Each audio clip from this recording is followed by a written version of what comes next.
Compte rendu de la réunion extraordinaire du Conseil des ministres du gouvernement provincial du Congo central du mercredi 20 novembre 2024. Sous la présidence de son Excellence, Monsieur le gouverneur de province, Grace Kwanga Maswangi Bilolo, il s'est tenu ce vendredi 20 novembre 2024 la réunion extraordinaire du Conseil des ministres en la grande salle des réunions du gouverneur au 4e niveau du gouvernorat à Matadi. 4 points ont figuré à l'ordre du jour adopté, à savoir 1. Communication de son Excellence, Monsieur le gouverneur de province. 2. Adoption du procès-verbal de la réunion ordinaire du Conseil des ministres du vendredi 8 novembre 2024. 3. Examen du projet d'édit budgétaire contenant le budget de province de Congo central pour l'exercice 2025. 4. Divers. Communication de son Excellence, Monsieur le gouverneur de province. Son Excellence, Monsieur le gouverneur de province, a communiqué sur 3 points, à savoir la mission qu'il a effectuée à Kinshasa du 5 au 17 novembre 2024, la conférence des gouverneurs qui aura lieu à Kalemi dans la province du Tanganyika et la surséance des missions de service. 1. Mission de son Excellence, Monsieur le gouverneur de province à Kinshasa.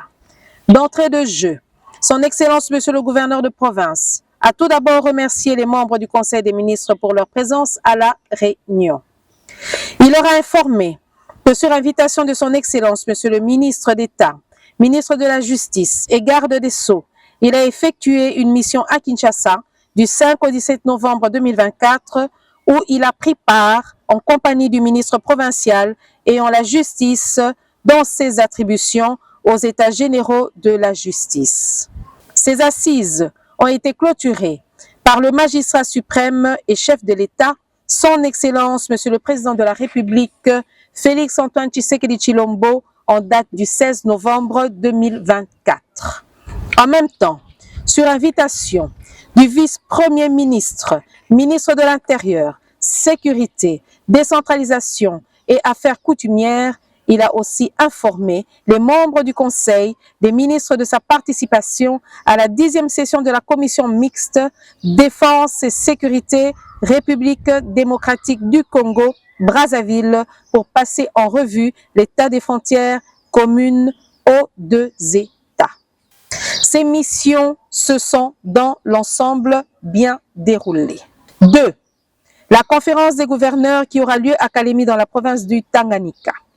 Poursuivant sa communication, son Excellence, Monsieur le gouverneur de province, a informé le Conseil de la convocation par le chef de l'État de la 11e conférence des gouverneurs de province qui se tiendra à Kalemi, chef-lieu de la province de Tanganyika, du 27 au 29 novembre 2024.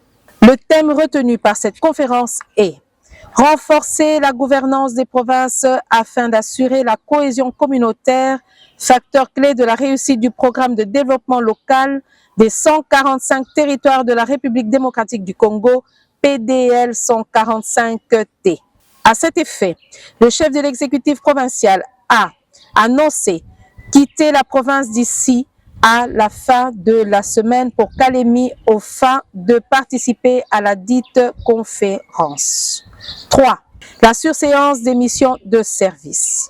Clôturant sa communication, son Excellence, Monsieur le gouverneur de province, a informé les membres du gouvernement de la surséance jusqu'à nouvel ordre des missions de service et ce, pour des raisons économiques et d'encadrement des dépenses. Seules les missions extrêmement importantes seront autorisées. Il a invité les membres du gouvernement provincial à plus de performances pour la réussite du mandat et pour le développement de la province. 2.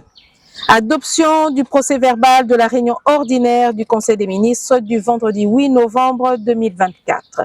Après lecture faite par le secrétaire général du gouvernement, le procès-verbal numéro 006 de la réunion ordinaire du Conseil des ministres du gouvernement provincial du Congo central du vendredi 8 novembre a été adopté moyennant amendement versé au secrétariat général du gouvernement provincial. 3.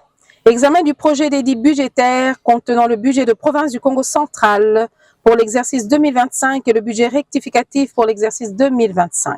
Prenant la parole qui lui a été accordée, le ministre provincial ayant le budget dans ses attributions a tout d'abord présenté au Conseil des ministres le budget rectificatif de la province pour l'exercice 2024 qui se présente en équilibre en recettes et dépenses à 572 milliards 547 millions 280 203 francs congolais équivalent à 204 276 895 dollars. Au taux de change moyen de 2,802,8, soit une régression de 25,12% par rapport au budget initial de l'exercice 2024 chiffré à 764 milliards 574 millions 805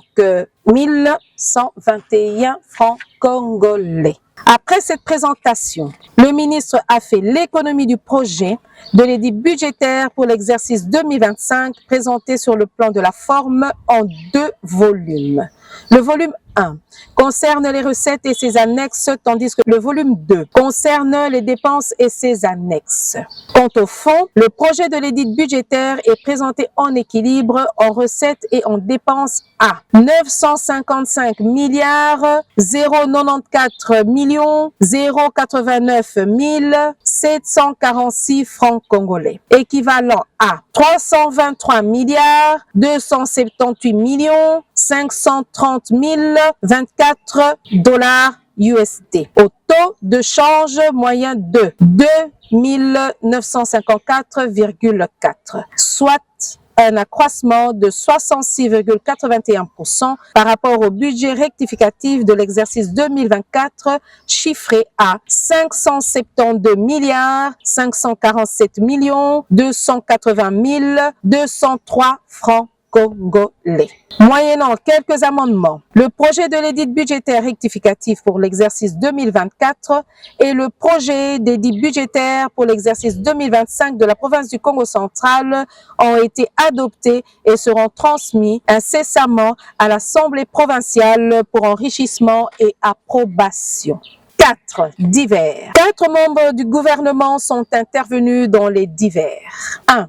Intervention de son Excellence, Monsieur le gouverneur de province. Prenant la parole, l'autorité de province est revenue sur la question relative à l'amélioration des conditions de travail des membres de l'exécutif provincial. Il a, de ce fait, promis de s'y atteler en veillant à ce que les frais de fonctionnement soient régulièrement versés. Il a invité les membres du gouvernement à une gestion orthodoxe et saine et a décidé la limitation au strict nécessaire des missions de service. En outre, il a annoncé dans les jours qui suivent la construction d'une aire de stationnement, parking à Kintadila, ainsi que de la pose de la pelouse synthétique au stade Lumumba de Matadi à partir du mois de décembre prochain. Pour clore son intervention, le chef de l'exécutif provincial a informé les membres du gouvernement qu'une évaluation des ministères provinciaux par rapport à l'exécution du budget ainsi que des décisions du Conseil des ministres est programmée en janvier 2025. Le Conseil en a pris acte. 2. Intervention du ministre provincial des ITPR. Le ministre provincial des ITPR a mis en exergue le délabrement de la route nationale numéro 1 et a souhaité que le péage revienne à la province en vue d'en assurer un bon suivi. Pour limiter ce délabrement de la chaussée, il a préconisé la sensibilisation des transporteurs quant au respect du tonnage transporté. Il a en outre informé le Conseil que l'entreprise CREC 7 procédera à la réhabilitation de la route allant de Materne à Singini. Le Conseil en a pris acte. 3. Intervention du ministre provincial ayant l'éducation dans ses attributions.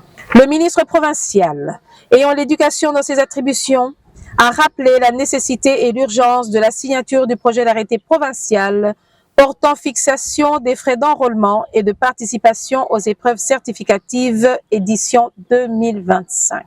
À cet effet, lecture faite par lui et après débat et délibération, l'édit projet d'arrêté provincial a été adopté à l'unanimité. Par ailleurs, il a informé les membres du Conseil des ministres de la nomination des nouvelles autorités dans les 3 provinces éducationnelles du Congo central.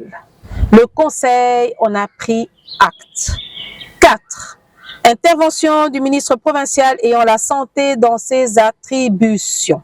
Le ministre provincial ayant la santé dans ses attributions a porté à la connaissance du Conseil que son ministère a reçu de la firme pharmaceutique Unique Pharma un don important en médicaments. À ce titre, le Conseil l'a autorisé de procéder à leur distribution aux différents centres hospitaliers de la province. 5. Intervention de la ministre provinciale ayant les hydrocarbures et la communication dans ses attributions. D'entrée de jeu, la ministre provinciale ayant les hydrocarbures dans ses attributions a rappelé les membres du Conseil les échanges fructueux qu'elle a eus avec les différents partenaires lors de son récent voyage au Nigeria, où elle a représenté la province aux assises sur les hydrocarbures. Ces partenaires n'ont besoin que des invitations pour se manifester. Ensuite, elle a aussi évoqué le cas de l'incendie déclaré à Kinkanda en date du 11 novembre dernier ayant causé des dégâts matériels importants et la mort d'un garçon de 22 ans. La ministre a plaidé les cas de 7 victimes ainsi que de la famille qui a perdu leur fils. Après contrôle effectué, la ministre a relevé la complaisance dans le contrôle des produits pétroliers par des services attitrés. Après contrôle effectué, la ministre a relevé la complaisance dans le contrôle des produits pétroliers par les services attitrés. Pour éviter ces genres de désagréments à l'avenir, la ministre invite les services des hydrocarbures au respect et à l'application stricte de la note circulaire numéro ministre-provincial.HID et COEJ-PYL-KC-001-2022 relative aux mesures urgentes prises en matière de transport des produits pétroliers dans la province du Congo central. Enfin, dans le volet communication, la ministre provinciale a félicité son Excellence, Monsieur le gouverneur de province, pour les résultats concluants réalisés au cours des 100 jours de son gouvernement et a loué la vulgarisation des actions menées par le biais de l'émission radio-télévisée organisée par la cellule de communication du gouverneur en date du 8 novembre 2024 dernier. À cela, la ministre provinciale a préconisé l'organisation d'un point de presse au cours duquel chaque ministre provincial présentera son bilan en mettant en exergue les actions phares réalisées dans chacun de ses portefeuilles. À cela, la ministre provinciale a préconisé l'organisation d'un point de presse au cours duquel chaque ministre provincial présentera son bilan en mettant en exergue les actions phares réalisées dans chacun de ses portefeuilles. L'autorité de province s'est dit satisfait de l'émission. Néanmoins, il a demandé que chaque ministère provincial, chacun dans son secteur, fasse autant comme préconisé par la ministre ayant la communication dans ses attributions. Le Conseil en a pris acte. Commencé à 10h45, la réunion extraordinaire du Conseil des ministres a pris fin à 15h53. Je vous remercie.